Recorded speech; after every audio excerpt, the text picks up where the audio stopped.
And so yung first query natin sa manipulation of data is yung insert.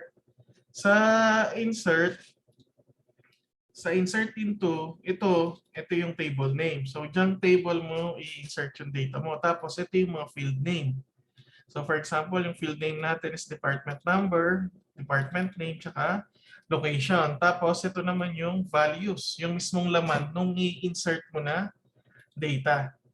So walang ano to, pwedeng multiple, pero ito yung single pa lang yung value na ilalagay mo. So try natin i-run. Ayan.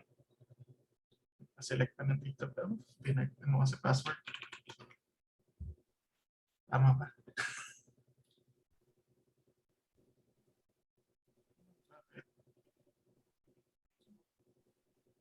Password.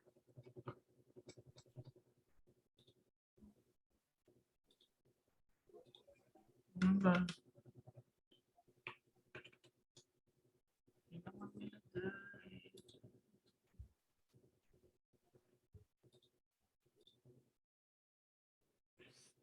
Yan. So, pag lumitaw to, ibig sabihin, okay na siya. So, na-insert na yung nilagay natin dun sa database.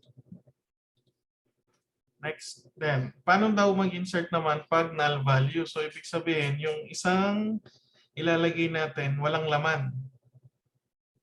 Yan. So, kumbaga, yung ilalagay natin, null siya, blanco.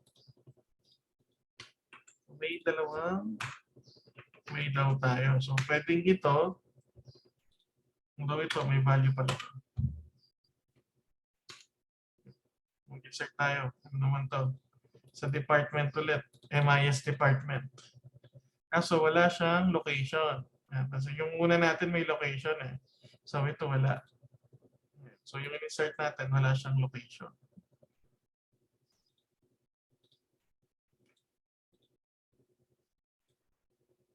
Ito naman, null yung may ilalagay niya sa location. Kanina, wala siya. Ito may nakalagay na null niya.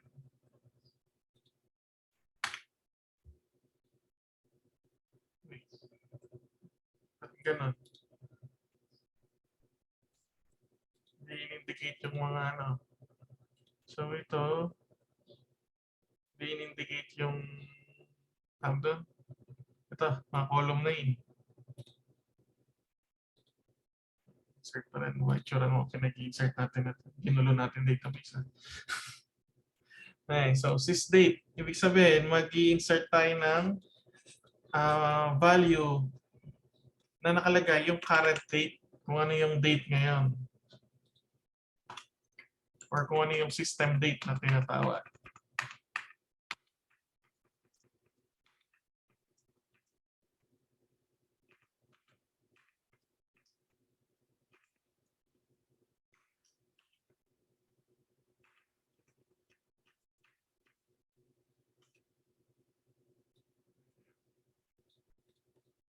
Testing.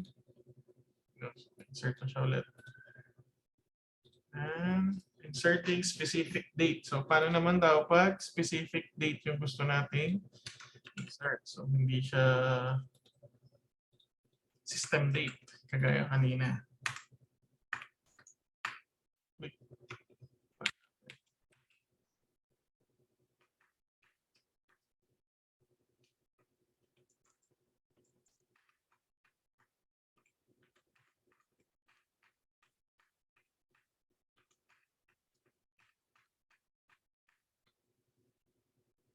So, dito yung specify niya mismo yung date.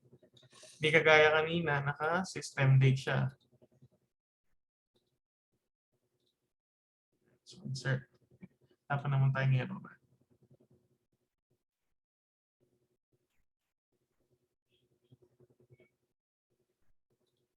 Next is using substitution variable.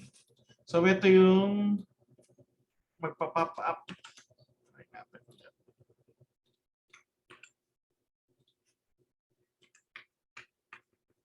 Kung naalala yung ginawa natin last meeting, yung may nagpa-pop up, yung mag-enter ng value.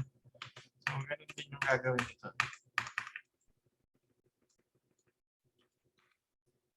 So, pag natin siya, Yan. So may lumitaw na ganito. Multiple monitor kasi ako eh. Kaya sa main monitor ko lumilitaw minsan yung pop-up. So department ID is 80 daw. Lagay natin. Department name, location. And location is Atlanta yata. Atlanta.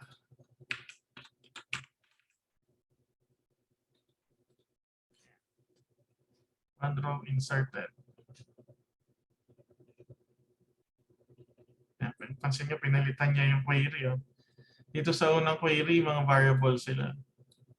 Pero nung dito sa pangalawa, kung ano na yung in-enter natin na value, yun na yung nilagay niya.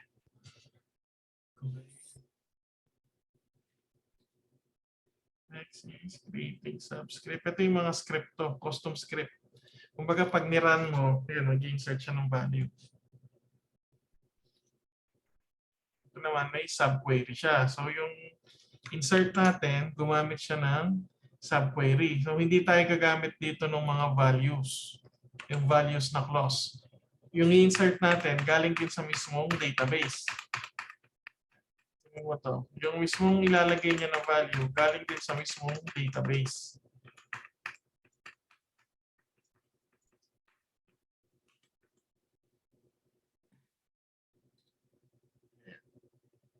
Error.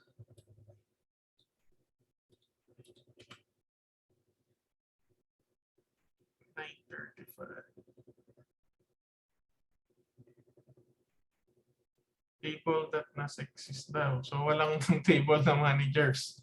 Pero walang ganun table. Walang manager table.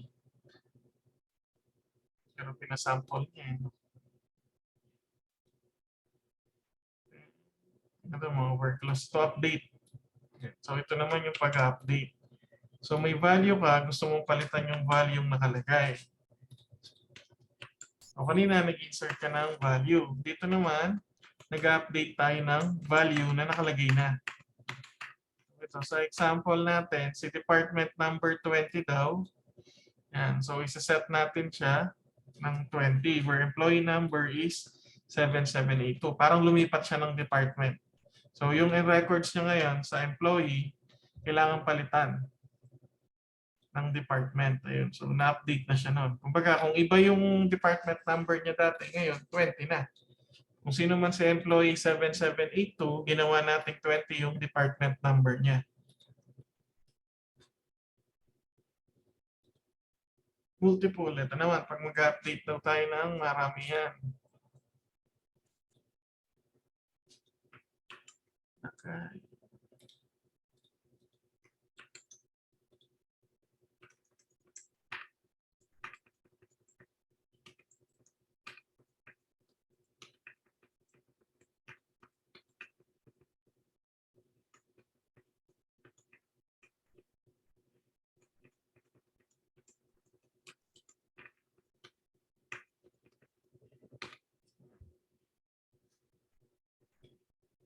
So, multiple yung papalitan natin. Employee number, saka employee number. No, command. May nabura pa akong design sa dyan. Ayun.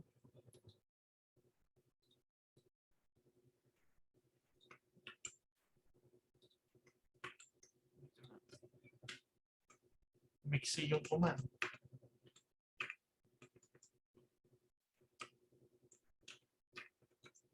Pag nang-putol, same link.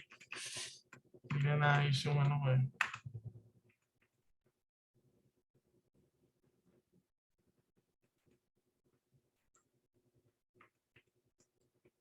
Parang pareho naman eh.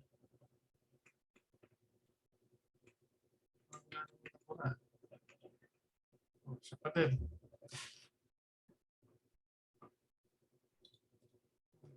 Example natin. Siya pa din. Hey, nag-update. Anong kakaiba nung kanina?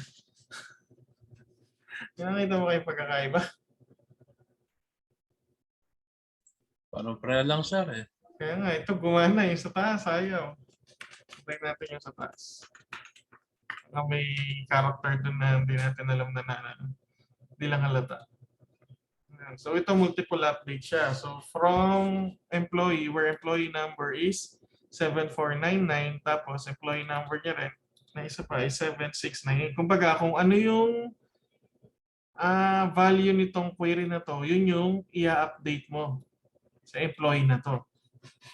So for example, ano ba yung result nito? Itong query lang na to. Kung gusto mong tignan.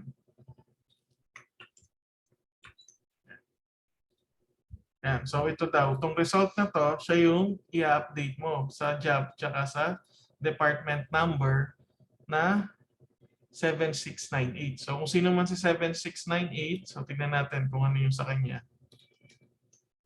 Kumbaga gagayahin. 7698, magiging ganito siya.